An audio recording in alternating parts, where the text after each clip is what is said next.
I'm almost going to be like, hi, welcome to Atheist Edge.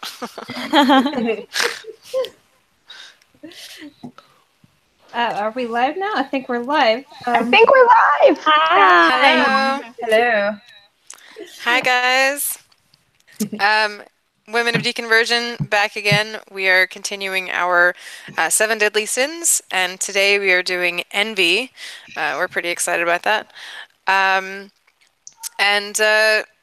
it was sort of, I think, an interesting topic for as like almost a moral gray area, kind of um, like pride was, where it's like this ambiguous kind of thing. So I kind of wanted to go around and see, I guess, anybody's initial thoughts on what might be the difference for you guys between your like religious experience with it and your secular one. And we have a new member today, Carrie. That's right, Carrie Waska. Hello. I guess maybe we can just start by introducing you. Everybody kind of is on the roster as usual, but I haven't met you yet. So hello. Hello. I've been around for quite a few years. I kind of usually just go off and do my own thing, or I'm talking to the gentleman quite a bit of the community. But no, I'm an anti-theist. I grew up in northern Florida. I currently live in England, and I have me and my husband, we've been married for 2 years, but I've been an atheist my entire life, but now I'm just an anti-theist because religion repulses me. So, Indeed. I'm obviously married. I have 4 daughters, 21, 21, 16, 10, 21, 16, 12, and 10. Wow. 21. Mm-hmm. So that's pretty much it. That's pretty much it. I grew up in a Southern Baptist community. Honor culture, all of that good stuff. The only atheist I knew, the only person that ever questioned anything. So, yeah, pretty much in the same boat as you guys. Cool. That's Well, welcome. That must have been difficult being the only atheist in a Southern Baptist community. That's an understatement. You just sing quieter? What is the It's twisted me quite a bit, I'm sure. I've talked about a couple times that I've had to because you're taught when you sit down at the table. I'm sitting at my table right now, so I'm using it. You sit at the table and you're going to eat, and you're supposed to either put your hands in your lap or in front of you, bow your head, say grace, and all that stuff. Now, as an adult, because I'm 36, and as an adult, I still have to circumnavigate that, even though I don't believe it, but it's just that ingrained. So that's just a small portion of what kind of pops up, what kind of bubbles to the surface when it comes to the former indoctrination attempt. I guess that would be a good description. Yeah. So, but enough about me. Come on. Yeah. So the envy topic.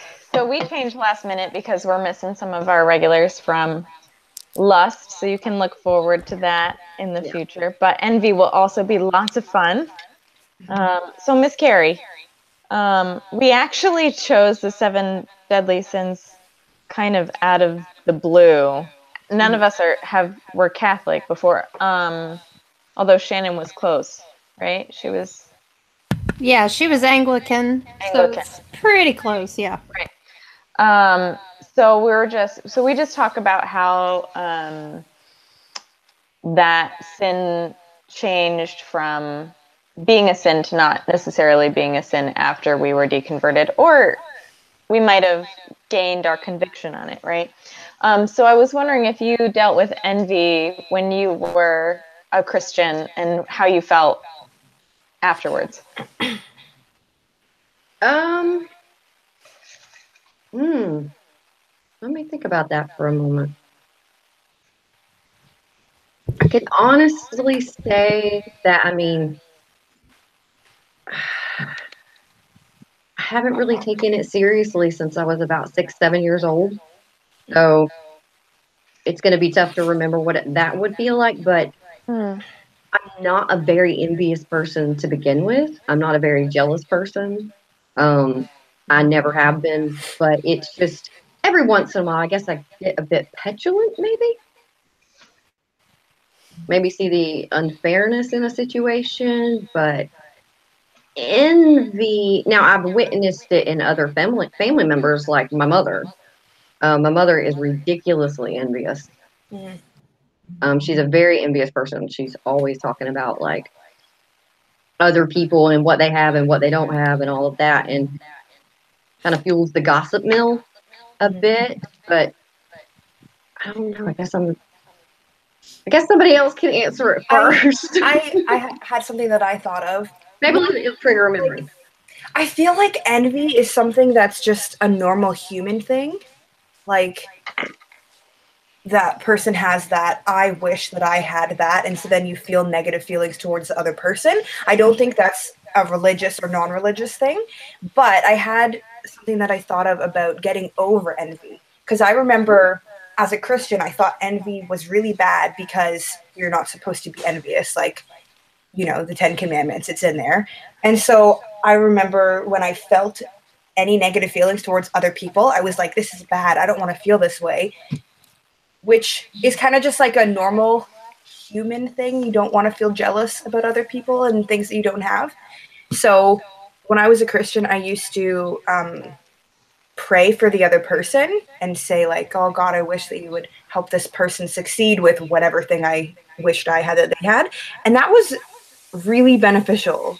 So, but I feel like that's just like a regular, like, you can replace that with meditation, like wishing for the other person well. So yeah, that's what I thought of about envy. Yeah.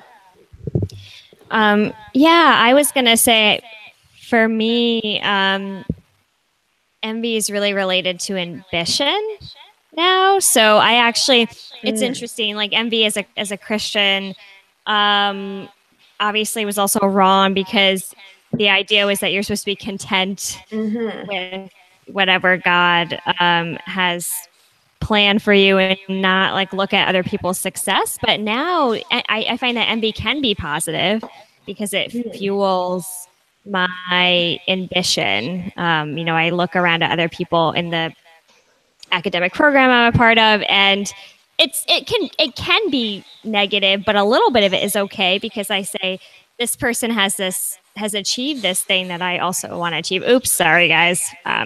Forgot I'm in front of a camera. My hands like going. Like I just like have my hand. That's all right. I'm not Italian, but I always use my hands when I speak. I'm sure. So yeah, I will was just gonna end say up so. like this far away from the camera. I'm sure because I lean out there. So look, my chair is all the way back here. That's a really interesting point, Heather, because like seeing people that are ahead of you in whatever thing you want to be or want to do, that's really encouraging, you know? And I feel like if you can have that and let it motivate you without feeling like you don't like that person because of what they have, then I think it can be very beneficial. Yeah, at least for me, I've been struggling with envy, I think more so as a non-believer because I remember feeling this really strong, calm sense of contentment as a believer because I really believed in that plan and I was really happy with the plan.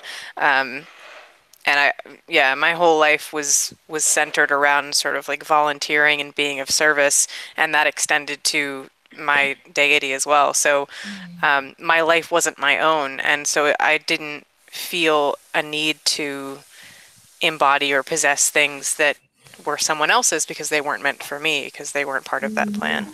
And then now stepping out of that belief, I'm trying to make my own way as an individual and as an adult, and feeling like I'm behind in life or feeling like there are things that I really want to be doing and places I want to be and things I want to have already achieved that people around me have achieved. It's it can be really crushing to feel like you're not where you'd like to be. But at the same time, like Heather was saying, it's this amazing motivator.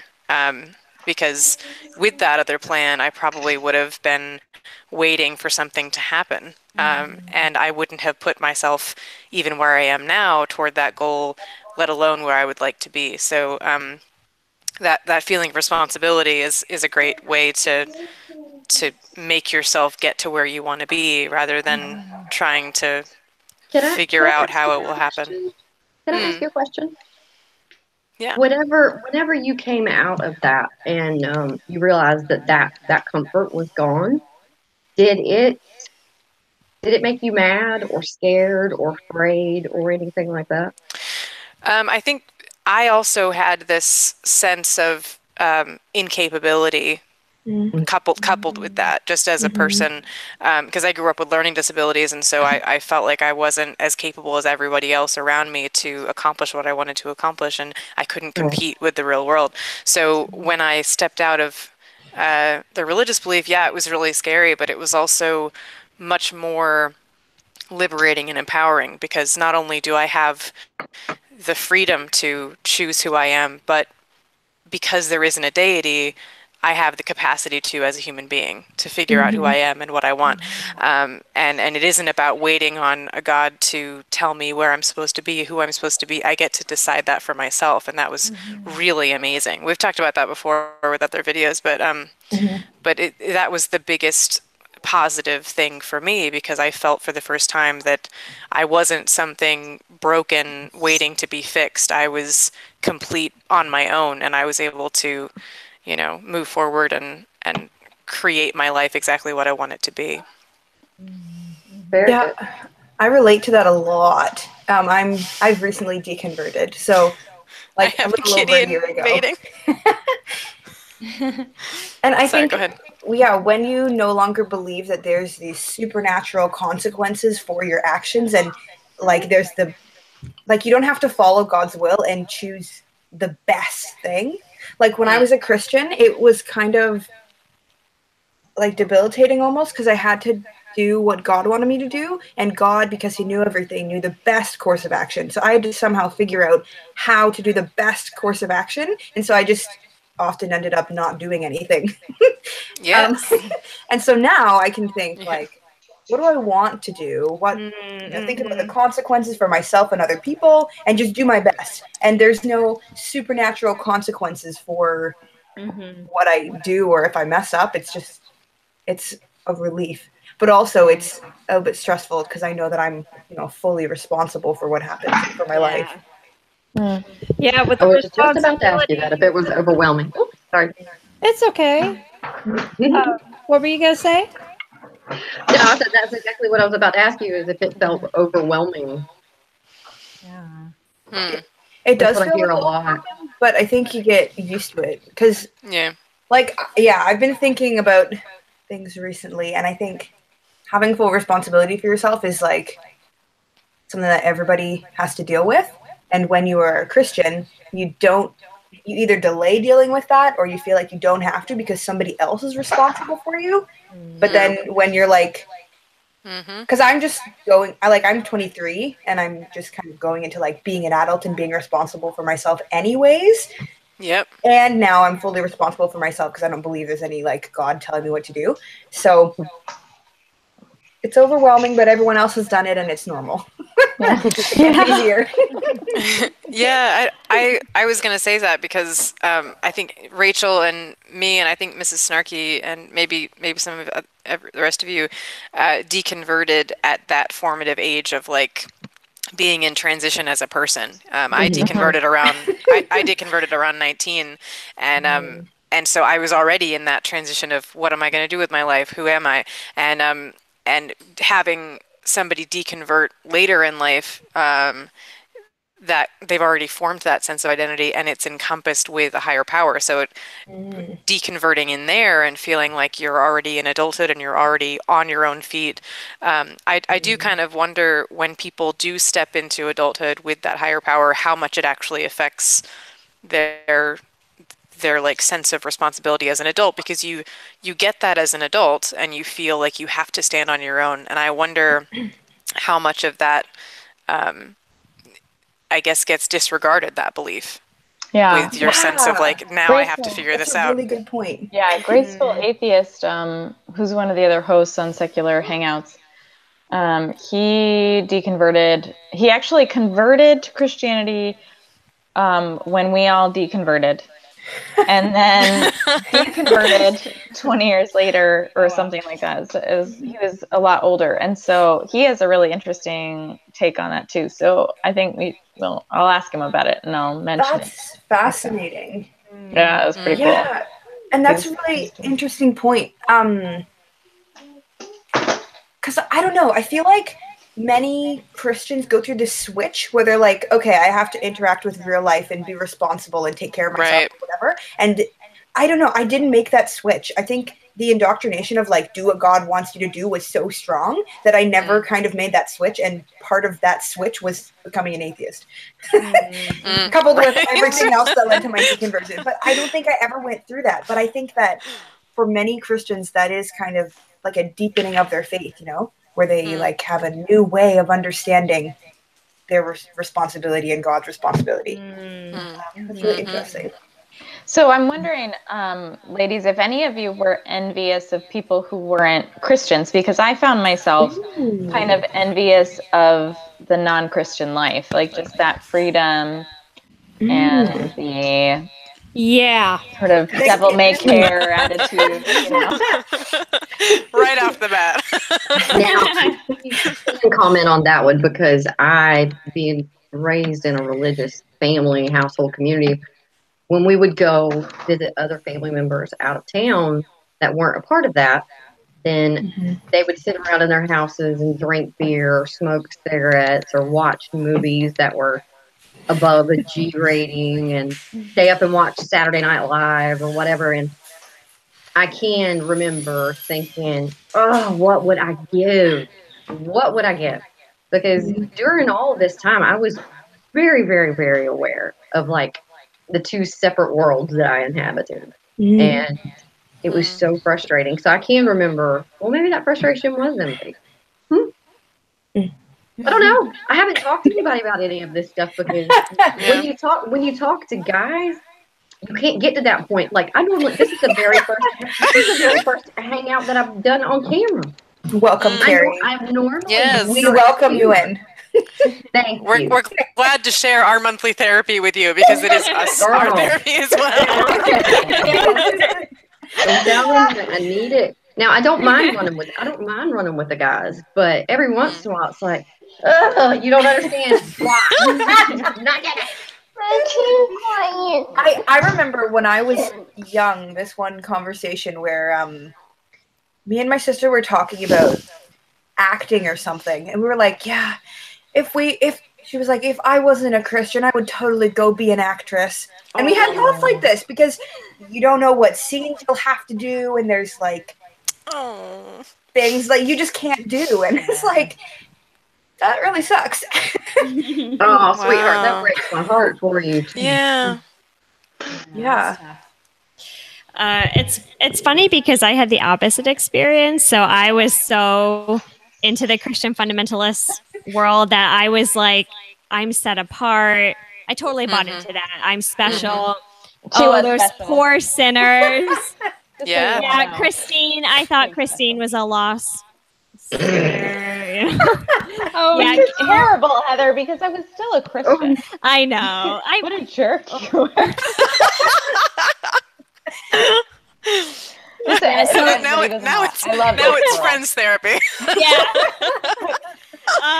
Yeah. So Carrie, I know you're new, but but Christine and I grew up in the same church. So okay. All right. For years. So, but anyway, we were very different. We were very different. We always joke about this, that Christine was more rebellious from a younger age, and I was very invested in the Christian world. So I thought I was special, and I didn't want to drink. I didn't want to have sex.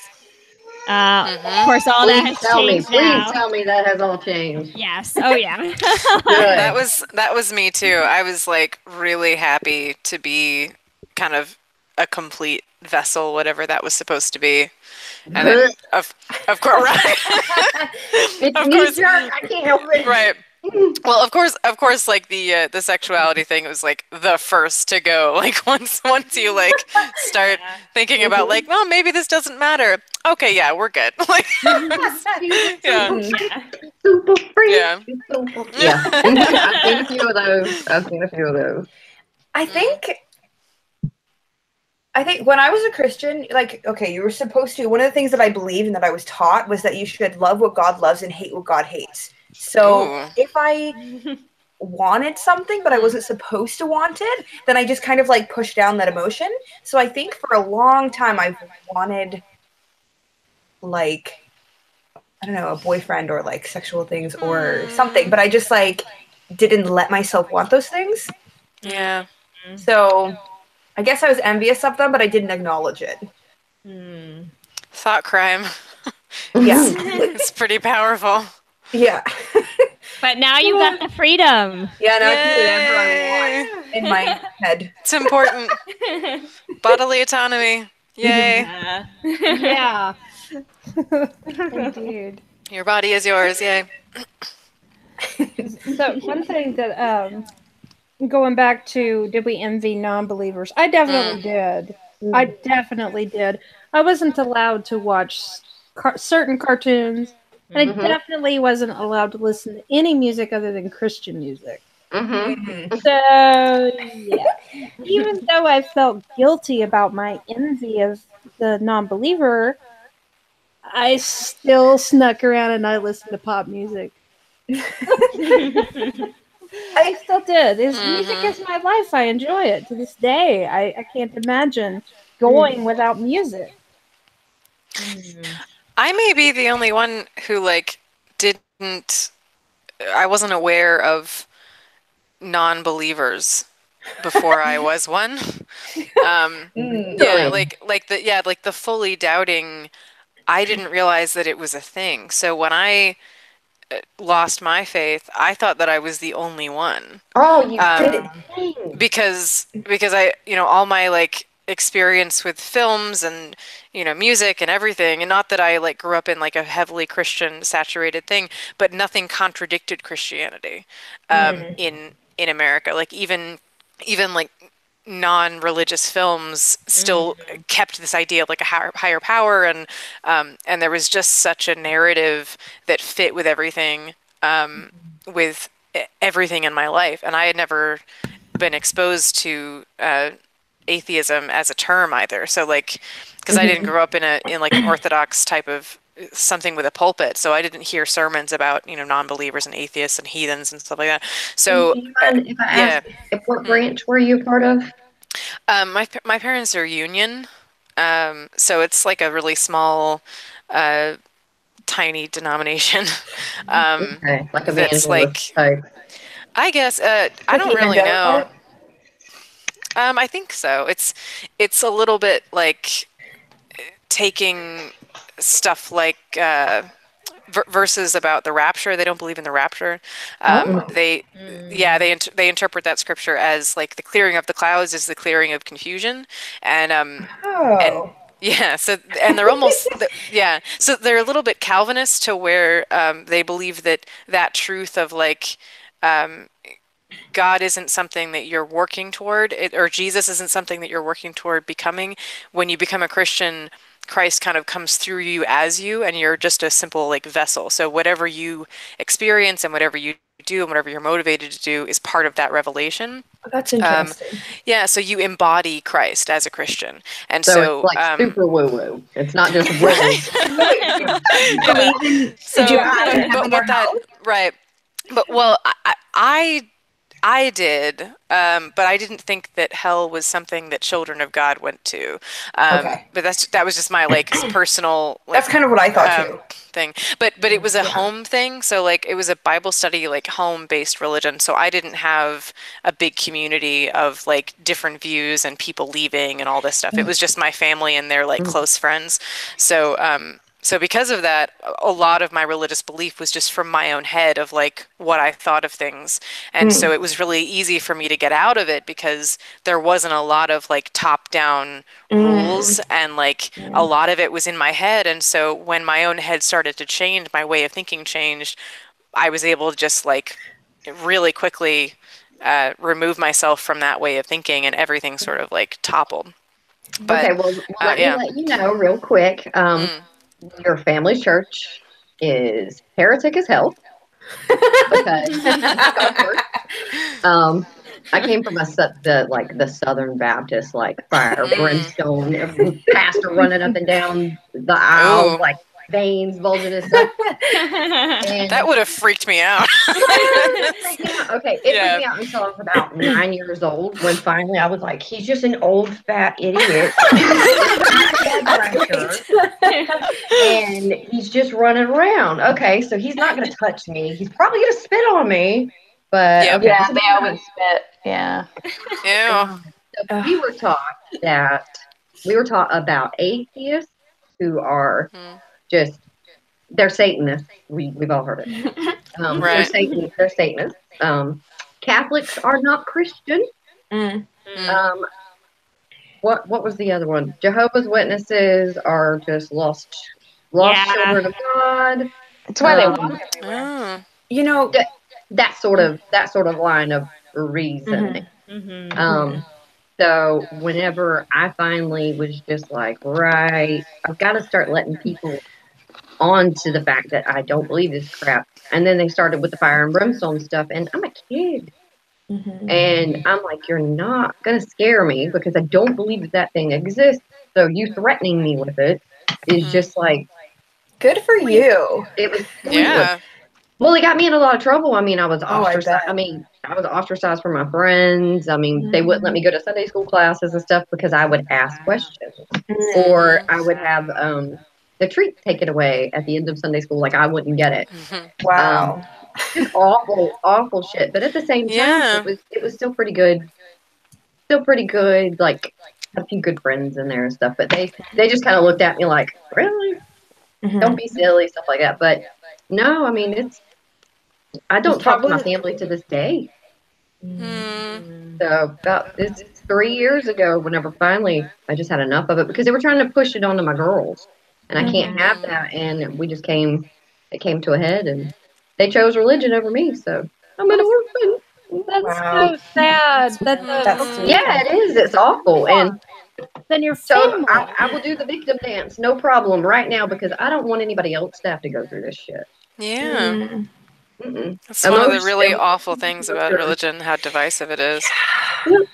You know, having parents choose an ideology over their own child and Yes. their family because if you don't have contact with me, you're not going to have contact with my children. So yeah, that's so Yeah. tough. That's really tough. Yeah. It's really interesting as we talk about like envy in our situations. We don't often talk about material things or it's always sort of, well, I was envious of the way people got to do things or the way they got to think or the way they got to, just it live their was, life. live their life. Exactly. And Right. so I'm just wondering if anybody did have that material envy that maybe we're not. I Like was definitely wanting envious stuff? of like the popular kids because I was just weird in Okay, raise elementary your school. hand if you were a loser in high school. Everybody. Loser, Oh, weird. I know totally. Mrs. Yeah. Smith. Yeah. I'm My Carrie's like, See, that's the thing is because I have whenever you grow up lying your entire childhood and your teenage years, you figure out how to conform and get in there and not stand out because it's in middle school and high school with girls, man, it's blood sports. Boys think Yeah. they know about blood sports. They ain't got a fucking clue when it comes to it. We It's can true. each other's eyes out and smile while doing it. That's just the way we are. But I was a cheerleader in high school. I hung out with all the football players and stuff like that. I was in chorus. I was in theater. I was in everybody's face because I didn't want to give anybody the opportunity to backstab me. So it's like, I'm going to be right here in front of all you guys. 'Cause I didn't trust any of these people because they were all liars. I didn't trust them at all. So I guess I took a different tactic than what other people would. And it's That's a kind of funny. effort. I think I always felt like I couldn't compete, and so I just didn't. But I rationalized it as like, I don't care. All those things are stupid. And I still kind of feel like that just because I'm not a very, like, I'm not into fashion or makeup. That is what your religion taught you. That is how they taught you to think. Put yourself second. You've got to fight it, baby. You have got to fight it. Look, I'm getting closer. So, I don't know. I always thought all those popular kids, like, they're just immature. And I didn't feel like being part of that, like, social structure. So I've always been kind of, like, observing from the outside. So part of it is just because it's hard to, like, integrate into that. But I don't know. I found, like, people that I could be friends with that weren't interested in that sort of social thing. So what were you going to say, Courtney? I interrupt you. No, Me? Yeah. Oh, well, I don't know. I found like my little group of weirdos in elementary school. And then I think by junior high, I hung out with the goth kids because they were really accepting of anybody. And I like the way that I dress now is like slightly preppy, right? And I dressed like that in junior high. And they did not care because, you know, I wasn't like a black wearing, I was like a happy Christian that loved everybody. And like, yeah, so, but not judging anybody. So like I like took care of a girl during a tax test because she had taken X and she was trying to not chatter her teeth away. Because I was just nice to everybody, and I was nice to anybody who was nice to me, and it was fine. But there were groups of girls and you know, guys who just thought I was weird and made fun of me and like just didn't have the patience for whatever I was. But by like high school, I like got into theater and I got into speech and debate tournaments, and I had a lot of friends then. But it just, you know, it takes a while to figure out like who your people are.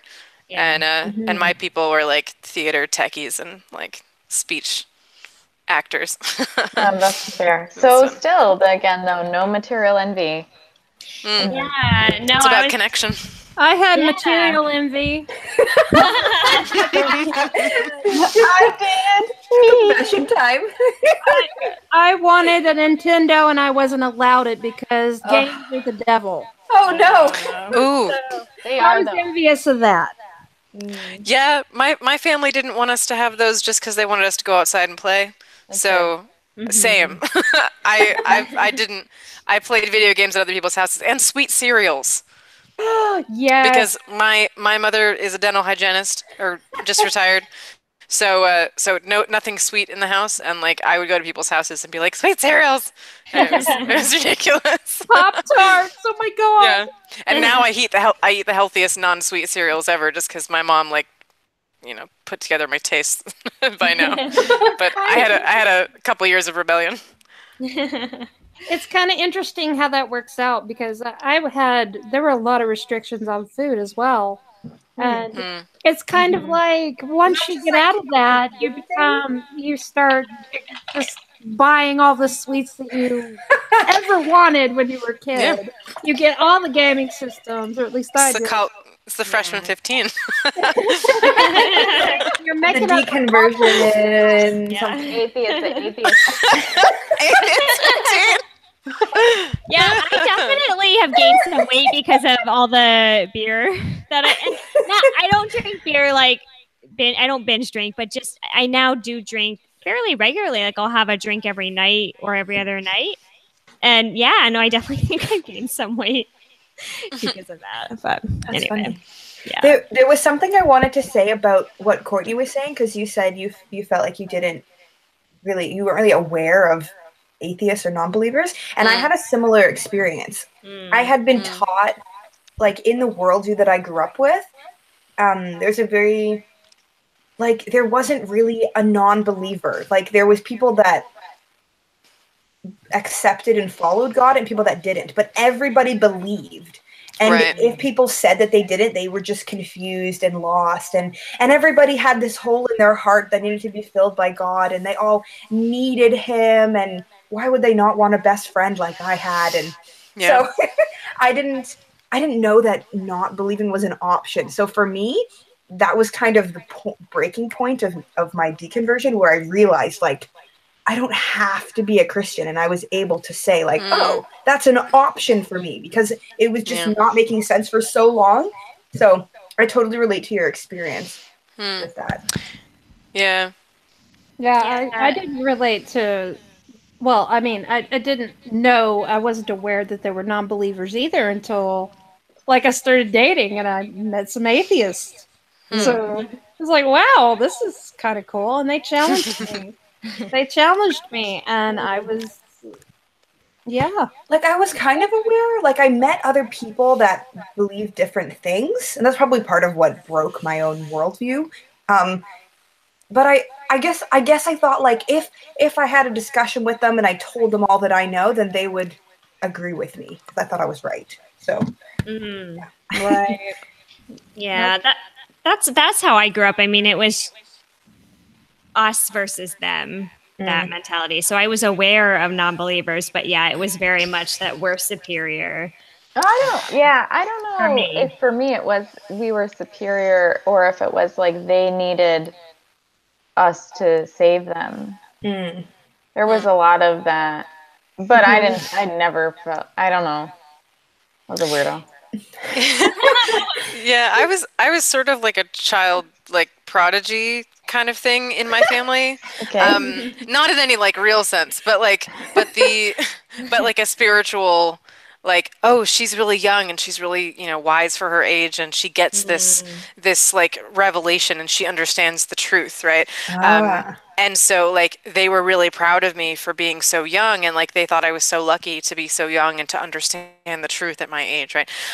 So what that meant was that like my favorite things were to have these like hours long conversations with my parents' adult friends about like, religion stuff and about life. And I was just really like happy out in nature because that was part of like my spiritual connection. And so, I would be like out in the lawn with bare feet and like a broomstick skirt, twirling in the rain because I was like soaking it all in and I loved it. So my religious belief made me really happy. But I never really lost that fervor for life when I left religion because it was still the same world. But but it was interesting because like when I got around like other kids, I didn't have that relationship with them. So I was still speaking my mind and being really honest and open. And I think that just like was off-putting. So I feel like like, we're very yeah. similar, Courtney, because I Yeah. So I connected with like older people and people that were like my parents because they were like, oh, she's amazing, and so I felt really good around them. But then like around other like kids my own age, I was like, I don't get you. And they did not get me. They were like, you're weird. Yeah. That's really interesting. Yeah, I had the same experience. Most of the time, I could only relate to the adults. Yeah. So it was really, I was trying to have the same conversations with my peers, and they just looked at me like I was insane or an alien or something, which I already was weird to them anyway because I'm a redhead and I'm as bright as the sun. But but yeah, I really thought what you said about nature was beautiful too, Courtney.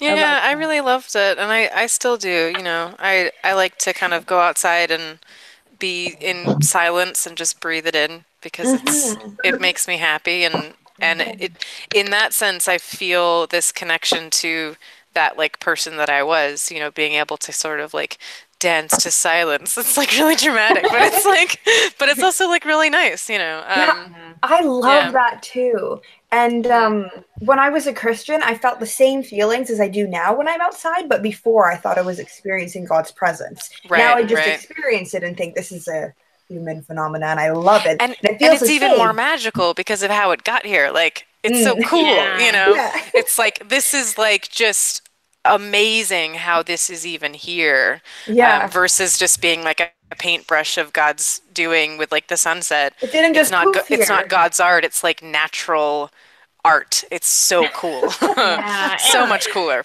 and so random Yeah. the way that it happened, and I think that No. that's really beautiful. No, it's not random. We can't have this conversation. We can't, not tonight. It's not random.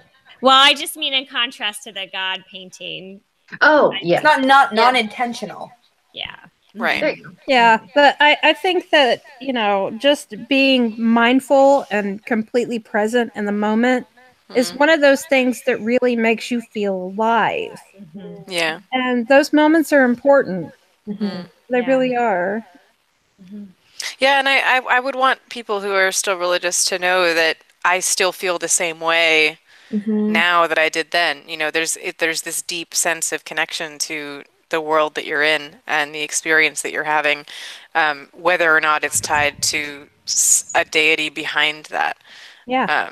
Because those like transcendent experiences that Sam Harris talks about, like there's a monopoly that religion holds on that, and it really shouldn't be there. Yeah, definitely not. We still have the ability to feel awe and to be inspired and to have a sense of mystery. We don't have to have a god or a supernatural belief in order to have those feelings. Yeah, all the things that I interpreted as God's presence, I still feel those things. I just don't think that they're God's presence anymore. Right. Yeah, and back to envy, guys. I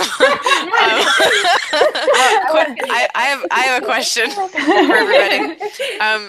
I know like a lot of people talk about or ask religious or non-religious people if you envy the ability to have faith, to have that sense of comfort. I think we've talked about it a little bit. I really don't feel that, but I'm curious if anybody else like feels envious of the ability to have that sort of comfort and Not a faith. chance. Not a chance. Yeah, I really don't either.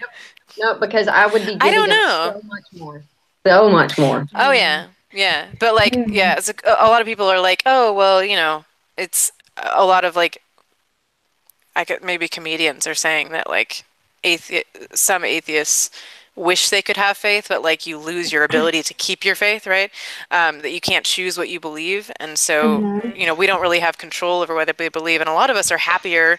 I probably most of us, but I've never really experienced that feeling of like I wish that I still had that. There is a sense of security, but other than that, I think like I think when you believe that there's supernatural forces that are in control and able to help you, that's a really nice feeling. So like I remember last year I was in school, so at the first semester exams, like because I was in the middle of I had just come out of deconverting and I was recovering from that. School was pretty crappy. So I remember sitting in one exam and being like, okay, nobody can help me. And I didn't study that much. Like crap. And before I would pray, and that would be really comforting, helping me, because I'd be like, God, I pray that you would help me remember what I looked at, give me favor with whoever's marking. And just to not have that trust and that supernatural power, I kind of miss that. But at the same time, then that makes me rely on myself. So I feel like it's kind of like growing up, where you trust that your parent can support you if you have a good environment, like parents that do support you. But I don't know, in life, it just seems like a normal part of growing up. So in some sense, I wish that I could have that comfort of somebody else taking care of me. But at the same time, I would rather develop into somebody who can take care of myself and not have to rely on that, How old are you? You're 23? Yeah, I'm 23. That's normal. Yeah. Yeah. It is. It really is. Me and my eldest daughter, she's currently in university. She's going for her postdoctorate, I believe, at the moment in in microbiology or viral biology. I don't know. She does stuff with Badass girl. I know. She's killing it. But Yeah. She's she and I have quite a few of these conversations because my eldest daughter, it's my stepdaughter, so it's my husband's daughter. So she's 21, but she is she's never believed in God because she grew up here in England. They're secular mostly. It's more about pomp and circumstance than it is about the doctrine. So she kind of picks my brain because I come from the complete opposite of what she comes from, and she she says the same things that you are, but she's not tying it in with religion. She's just tying it back to her parents or to her family or living in her family's home or being, I mean, because she's not that far away from us, 45-minute train ride, no big deal. But she gets sick at night or she's on her own in her own apartment. So those moments, they teach you to be more self-reliant. They give you more self-confidence. And I think a lot of religious people, they're not getting that naturally. They're getting it artificially, super artificially, and it's damaging. Yeah, like believing that you have help when there's nothing that's actually going to help you. And when you Yeah. rely on that, then it's like Right. you just And then don't, you fail, and it prevents you from putting and the have an effort in existential yourself as crisis. much. Yeah. Yeah, you you know fail like a what? normal human. Yeah, like I lived by myself for the first time about a year ago. I lived in a little like duplex in a not so great neighborhood. Because I had always lived with like other people. And so this was the first time that I had a place just by myself. Um, and I remember when I first moved in, it was terrifying. And and I lived in front of like some woods, and I had just lived in a not so great neighborhood, so it was just really scary to be there by myself, and to go in and out of my door and everything. So I remember, I was already an atheist for several years when that happened, and so like Rachel was saying, like there's on one hand you'd like for there to be that sense of comfort so you can sleep at night, but at the other on the other side, like there isn't anything there, so you need to be able to protect yourself and make sure. So I got a security system. Yeah. Um, but Yeah. like, You used your yeah, brain, you used your intellect, and that right, needs to be promoted. yeah, Yeah, I agree, but it is hard. I still struggle. This is something Christine and I have talked about in our podcast. I think we've talked about this briefly on here too. That I agree with what you guys are saying. It is empowering, and it is. I am glad that now I have more agency, and I feel like I need to make decisions on my own, and that's been great. And yeah, I also live on my own, and I'm getting a PhD on my own, and it's great. But but I still get envious of my parents sometimes, just at their ability to just say, God's in control. I don't know, for me, I think maybe because I deconverted so late and that was so ingrained in me for so long, it is comforting. And I do have moments sometimes where I just say, man, I wish I could just believe in this loving God, benevolent God that's just gonna cause everything good to happen to me. And if something bad does happen to me, it's okay because I'm going to heaven. Yeah, that too. right. Which now I don't It's have. that ultimate safety net. Yeah, there is something nice about not having that, even when things go wrong, too. Because, okay, so recently I was applying for, I've been applying for a few jobs, and I just started one today. Yay! Yay!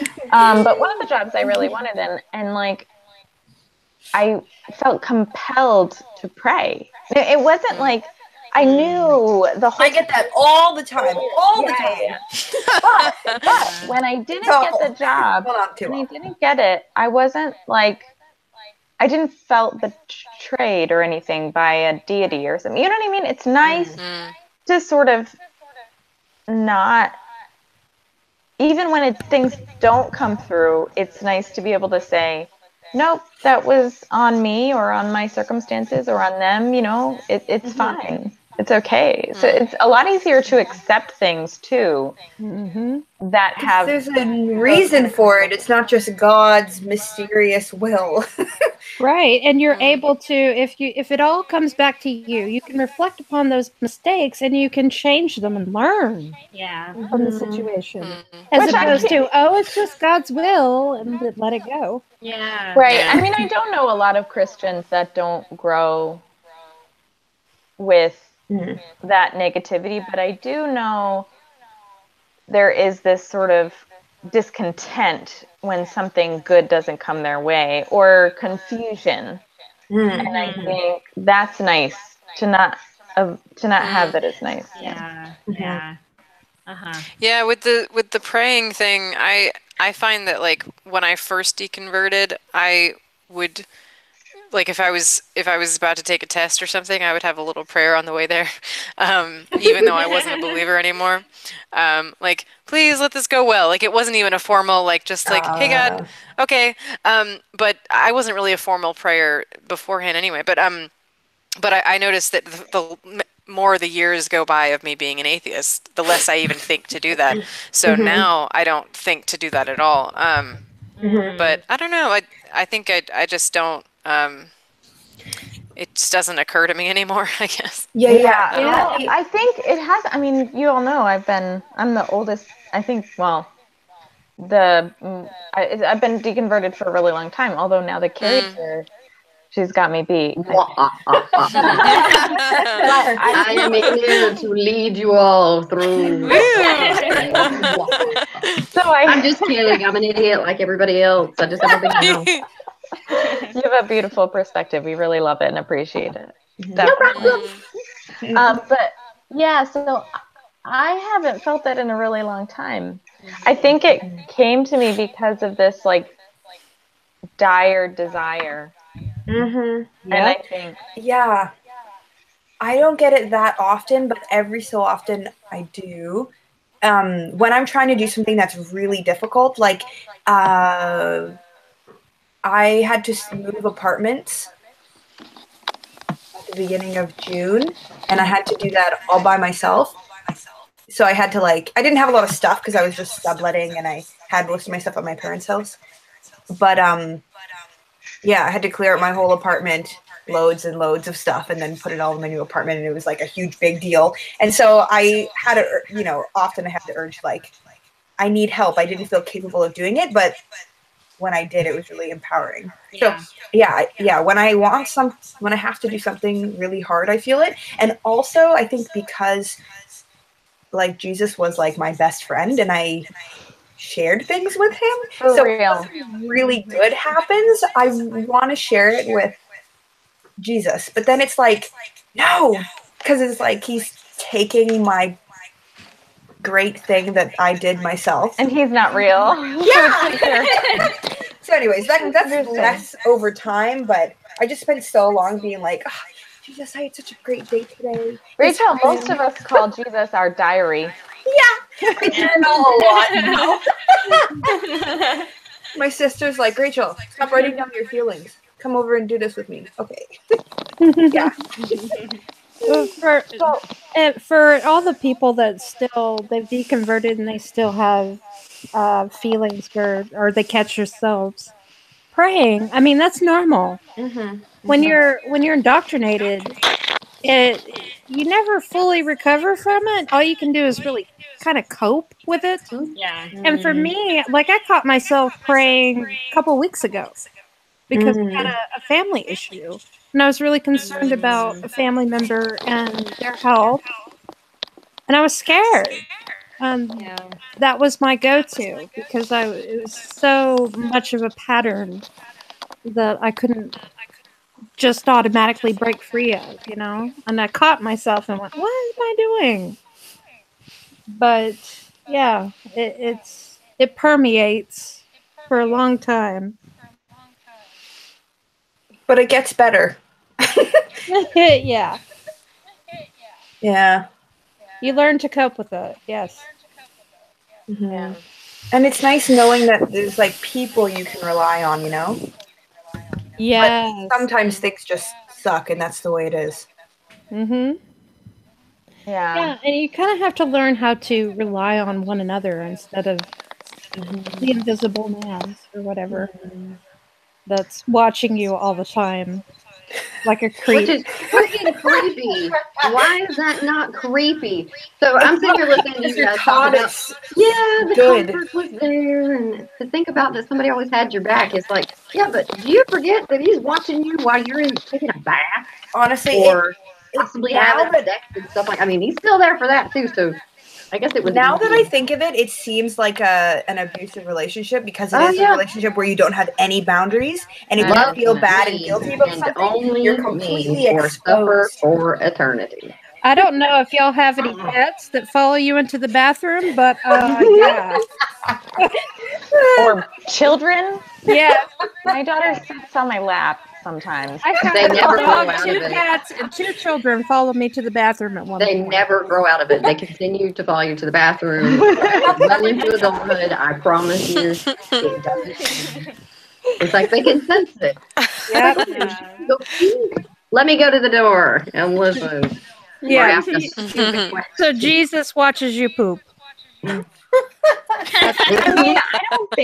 mean, this is silly, but I don't think if there is a God, he's like so much bigger than pooping. It's like not. Like he gonna accepts care. you for pooping. But what if he's not? That is such a good quote. What if he's not? That needs to be on a t-shirt. Oh, I'm sorry. That really hit me.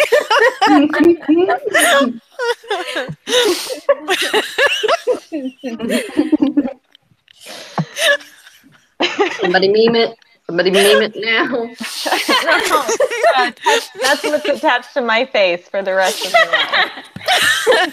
If you run for Congress someday, Chrissy. Nice. All right. Be It'll out just be there. my campaign slogan. Well, that would get my vote. Okay. Anyway, so we'll do our huge. Has anybody sinned with envy lately? Anything you want to confess? Ooh, I had something. Okay. Ooh, ooh, I I think I've always loved knowledge and learning things. And like when I was little, I didn't want to go to the kids class anymore because I wanted to get like all the knowledge that was in the adult class. I mean, like this sermon. So, I mean, that's probably why I'm an atheist now. But I have discovered through deconverting and through discovering like the secular community and all those things, I've discovered this whole realm of knowledge and these people that just know so much and their perspective is so well informed, and it feels like I'm like an intellectual baby, and I'm like, I really want to get to a point where I am like well informed and able to participate in this dialogue. So I think that's something that I'm envious of and that I want to work towards. I want to help Definitely. you understand. So I've recently started understanding this, and I'm 31. Experience takes time. Yeah. You will get there when you're like 40, and 40 is still beautifully young. And I'm 36, my dear. Yeah. I'm closer to 40 than I am 30. It's so scary. Hey, It's really we're not the same scary. age. I know we're both redheads. We are both atheists, and we're just totally Both fabulous. people. Taking on the world. But yeah, Rachel, just take some time with that experience. But you've got to realize too, you're doing that right now. You are talking to some very intelligent people right now. Our cumulative IQ's got to be like 200,000. Of course. Just keep talking If we to do say people. so ourselves. Read. That's, I mean, seriously, out there, experience life. What area, what region of the U.S. are you from? You don't have to tell me the specific place, but Okay, I live right beside Toronto in Canada. good Lord. Yeah, you need travel. You need travel. You need to travel, darling. You definitely do. That, I mean, the first time that I flew internationally was the first time that I came over here to meet my then boyfriend at the time. He's my husband now, but totally different. I've changed since I've been here, and I've been here for 3 years now. So it's pretty eye-opening. It's not scary, so don't let anybody scare you. I live in England. Yes, there's burkas everywhere, but nobody's messing with me. You know what we should do? We should slingshot Rachel. We should have her visit each of us. I think we're kind of close to the United States. That sounds great. And she does need a little bit of You experience. need some culture in your life. I have lots of culture. I will hitchhike to England too. Like, yes. That's amazing. Hitchhike to England. You know what I mean? Like Courtney on a canoe. It's like I love canoes. I'm in Texas. Yeah. Okay, yeah, I have Bye. quite a few friends in Texas. I'm from there. But Toronto's actually great for, this is off topic, but Toronto's great for experiencing different cultures. Like I went to the Royal Ontario Museum today, and yeah, I love going to Toronto and exploring things. And yeah, it's very secular, which is interesting because I was very much Christian evangelical bubble. But yeah, I like where I live. But yes, I would love to travel. Put it on your bucket list. You need to at least visit 2 or 3 more countries in your lifetime. At least. I've been to the U.S. But yeah. Well, that doesn't count. That'd be like somebody. That'd be like Courtney going and visiting Mexico. Woo! I've never been to Mexico, even though I'm so close. But Southern Texas. Right. There you go. Yeah, I mean the reason that I deconverted, or what started it, was traveling to India and Nepal. So that really like that I was really lucky to be able to do it, but it completely changed my outlook. So travel is very important. I'm sure. Is there anything else people were? I was really hit in the face. Oh yeah, sinners. Any other sinners? Rachel's bringing us back. I sort of already mentioned this, but the being envious of like where people are in their lives versus me. It's kind of similar to what I was saying, I guess. Right, and you know, feeling like I want to be settled. I want to be, you know, further along in different areas of my life than I am. So yeah, but it's a motivator. It's good. Yeah, I find myself envious of the parallel dimension me who did everything right. I do, but that's very real. So you're completely irrational. I'm totally irrational. Yeah, totally. Yeah. I have a petty envy. Ooh. Yeah, it's real petty. It's real petty. Maybe it's jealousy. I don't know. I'm completely envious that my husband is way stronger than I will ever be. Like physically? Yeah, physically. Yeah. I hate it because I hate it. I hate it. It doesn't matter how much I work out, how much I was to do anything. It's just not going to happen. And he doesn't even have to work out. He was just born that way. So a little bit of envy there. Yeah, that makes sense. I actually said that to him the other day. I was like, oh, I just wish I could do muscles like you do, but I can't. I don't want to look like a guy. Just saying, like, I needed to move something, or maybe break somebody's jaw. I don't know. I'm envious of Courtney's fall decorations. Oh yeah. They're my roommates, but yes. That she's wearing. You don't ever tell. Yeah, you match. You look very bright. I know. I decided your makeup to. as well. It's just all like coordinated. Should I put on makeup? It's actually also my roommate. I don't know if you guys can see it, but it's so pretty. Yeah. I'm not taking credit at all. Right. Can I have your roommate, Courtney? Right? She will love you for that. I will show her this, and she'll be like, yes. Lovely. Okay, any closing thoughts, ladies? It's 9:04, and I need to put a child to sleep. To bed. You said already? Holy cow. Phrasing. Thank you, ladies, for having me. It was Oh a my lot God, of it was fun. wonderful. Yeah, this was so much Oh, fun. thank you. Yeah. Thank you. I appreciate it. It's nice meeting you. If I could come back again, I would be more than happy to do that. This was a really great Yeah. time. And Mhm. thank We'd you, love to have everybody you. out there, for having me and entertaining my silliness. And seriously, I mean, as therapy sessions goes, it's good to have someone who Mm. has done this for a really long time. So we appreciate. Okay. Well, thank you. Thank you. If I can, I mean, I'm on Twitter at Mudpuddle, MUDDPUTTLE. If any of you guys ever need to talk or have a question about, holy shit, is this ever going to change? Am I ever going to feel normal? Message me, DM me. I'm always around. Cool. Wait, I'll search you. What's your name again? Carrie Waska. I have a YouTube channel too, but it is not child friendly at all. We're not So children, so it's Rachel. okay. No, Rachel's good. Rachel's old enough now. KARIWASKA. I'll put it in the side chat.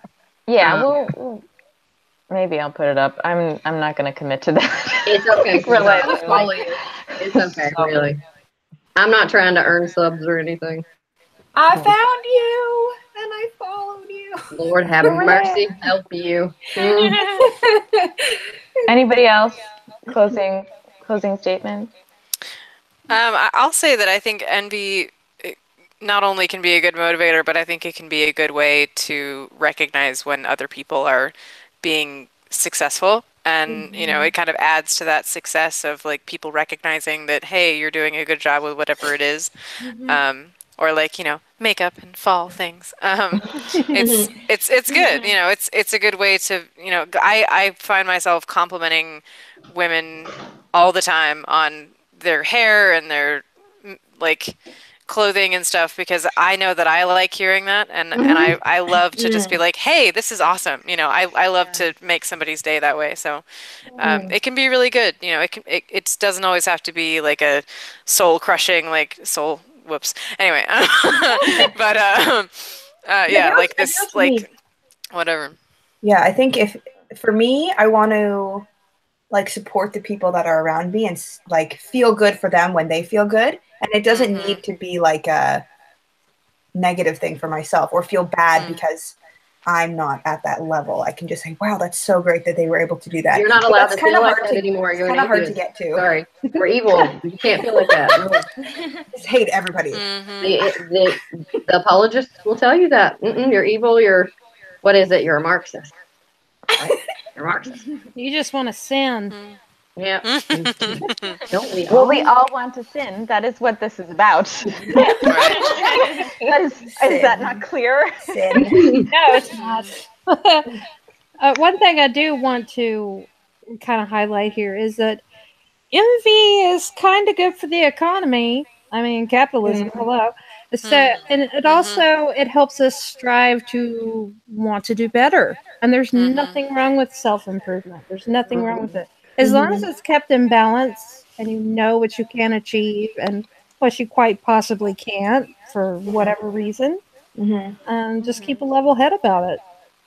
No guilt required. Beautiful. Yeah, All right, are we advice. doing that's how we should end. That was beautiful. All right, everybody. Thank you. wait. Are we doing Oh, plugs or plugs? something? Plugs. Yes. You I'm can plug if you want to plug. on YouTube. I haven't done anything for a while on my channel, but Rachel in Reality, if you want to find me, potentially I'll be doing something in the future, but I have no set plans. I would like to, but anyways. And on Twitter, I'm Rach in Reality, RACH in Reality. Gotcha. I'm not going to plug Forsaking Faith until I fix my microphone. Well, I can plug it. No, she can plug it. So Christine and I have a podcast called Forsaking Faith, and you can find us on iTunes, Spotify, and you can also email us forsakingfaith@gmail.com. We have a Twitter. Facebook page, Forsaking Faith, and we're on Twitter at Forsaking Faith. Yeah, we'll be back soon. I'm just having technical problems. And I'm Sorry. I'm on Atheist Edge co-host, and we recently had a live interview with Richard Carrier, so that was exciting, and we're scheduling another event soon with him where he's going to actually come down in person and do some studio time with us and do a speaking event, I think. Fantastic. So that'll be Nice. exciting. Yeah. So we had a lot of fun just the other day doing that on Saturday. We did an evening live chat with that. So that's Atheist Edge, and we're on like Twitter and everything. We're on Stitcher. Yeah. all Which is the what? well, it's a I don't know if it's like Podcast. an iPad Podcast. thing too, but it's also it's a podcast like hub. Oh, okay. Never heard. So we're like on we're like a podcast version as well as like YouTube and videos, stuff like that. Yay. Carrie Waska, Kariwaska on YouTube, and I have to spell it because I have a weird spelling of Carrie. And Carrie Waska again on Twitter, and I'm an anti-theist. I talk a lot about politics, social culture. I am not politically correct, so. But I try to gauge myself depending on the person that I'm talking to. My YouTube channel is just me really just giggling a lot at silly Christians on YouTube. And every once in a while I bring on like some sort of a tech video, a cute animal video or something. And I'm usually by myself because I don't play well with others. But All right. so if you want to come visit me, but thank you ladies so much for having me. I appreciate it. I'm glad you were here. And of Yeah, me course, too. I'm Mrs. Snarky. I also have a YouTube channel. I'm also on Twitter, Mrs. Snarky, at Mrs. Snarky. And most of the time, I just talk about what I want to. Sometimes it's new age stuff, occult stuff, sometimes politics, feminism, just different stuff. And yeah, subscribe. Alrighty. All right. Thanks for joining us, everyone. Saw Shane here. I saw Toby Martin, Wonder Lady, Purple Rhymes with the Orange, some great people. Miss Snarky, do you want to shout out to anybody? Thank them because you were out there.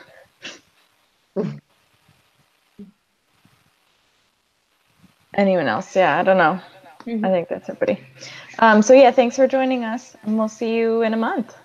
Mm-hmm. Bye. Bye. Bye.